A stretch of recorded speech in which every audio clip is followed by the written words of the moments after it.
सांगताल आज फलटण या ठिकाणी तुम्ही आला? या महाराष्ट्रामधलं 2 सप्टेंबरच्या GR अन्वये जो GR काढला गेला त्या GR अन्वये महाराष्ट्रातलं ओबीसीचं आरक्षण संपलेलं आहे असं आम्ही महाराष्ट्रामध्ये गेल्या कित्येक महिन्यांपासून ओरडतोय, वर्षांपासून ओरडतोय आणि त्याची प्रयोगशाळा आज फलटणमध्ये झालेली बघायला मिळाली.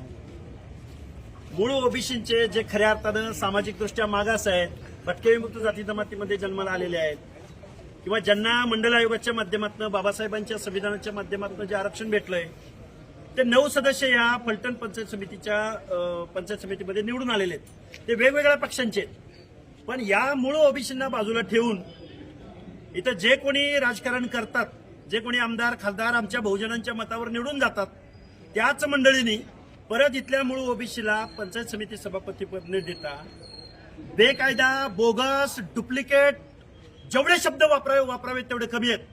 घटनात्मक मूल्यांना पायदळी तुडवून या 2 डंगरांनी, मी डायरेक्ट बोलतोय, राजे आमचे फक्त छत्रपती शिवाजी महाराज होते की जे इथल्या रयतेला आणि 18 पगड जातींना न्याय देणारे होते. या लोकांनी स्वतःच्या राजकारणासाठी आम्हा ओबीसींना बेदखल केलेलं आहे.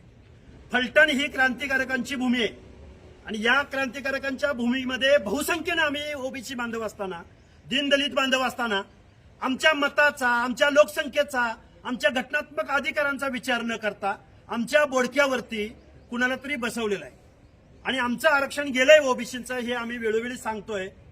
त्याचं प्रत्यंतर आज फलटणमध्ये आम्हाला आलेलं आहे. इथं निवडून आलेले सदस्य आहेत, सगळ्या पक्षातले इथं कार्यकर्ते, पदाधिकारी इथं उपस्थित आहेत.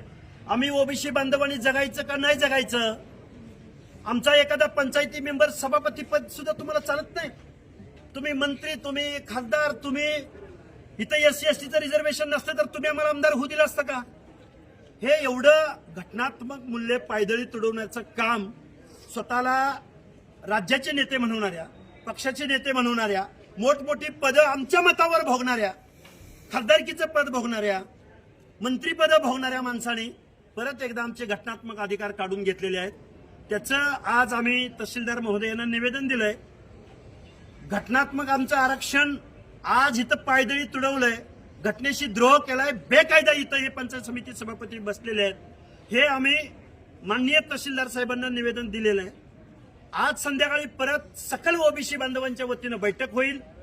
प्रशासनाचं काम करेल, पण राजकारणी लोकांना जर आमचे हक्क अधिकार कळणार नसतील तर येऊ घातलेल्या 2-4 दिवसाच्या कालावधीमध्ये आम्ही फलटणमध्ये सकल ओबीसी बांधवांचा, आंबेडकरी जनतेचा, आरक्षणाच्या बाजूने जेवढा नागरिक, कार्यकर्ता, पदाधिकारी, मग तो वेगवेगळ्या पक्षातला, त्या मोर्चामध्ये सहभागी होईल आणि महाराष्ट्रामधलं ओबीसी आरक्षण बचाव आंदोलन हे फलटणमधून सुरू होईल.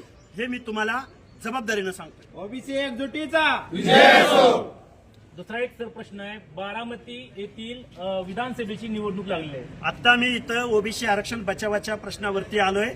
मी बारामतीमध्ये थोड्या वेळानं जाणार आहे, त्यावरती मी सविस्तर बोलेन. आता आमचा विषय असा आहे की आमचं ओबीसीचं आरक्षण ना शासनाला कळायला तयार आहे, ना मुख्यमंत्र्यांना कळायला तयार आहे. प्रत्येक वेळी मुख्यमंत्री म्हणतात, अनेक आमदार खासदार म्हणतात, मूळ ओबीसीला धक्का न लावता आम्ही हे आरक्षण. कसा धक्का लागला नाही? अरे संपवून टाकलं तुम्ही आमचं आरक्षण. या प्रश्नावरती आम्ही आज फलटणमध्ये आज इथं आलेलो आहोत. आमचा सगळा ओबीसी बांधव इथं एकत्रित आलेला आहे. संध्याकाळी परत बैठक होत आहे. समता परिषदेच्या माध्यमातून म्हणा किंवा ओबीसीच्या अनेक संघटना आहेत, वेगवेगळ्या जातींच्या संघटना आहेत. आता जातीमध्ये भांडायची वेळ नाही. आपलं ओबीसीचं आरक्षण गेलंय, आरक्षण वाचलं तर तुम्हाला आम्हाला मान सन्मान अधिकार भेटणार आहेत. अदरवाईज तुमचं आरक्षण संपलेलं आहे. संध्याकाळी या फलटण शहरामध्ये मोठी बैठक होत आहे. त्यानंतर आम्ही फलटणमध्ये मोर्चाचं आयोजन करू आणि महाराष्ट्र शासनांना, मुख्यमंत्र्यांना आम्ही दाखवून देऊ की तुम्ही ओबीसीचं आरक्षण कसं संपवलेलं आहे. पाहतात क्रांती सूर्य न्यूज सातारा. आमच्या चॅनलला लाईक आणि सबस्क्राईब करा.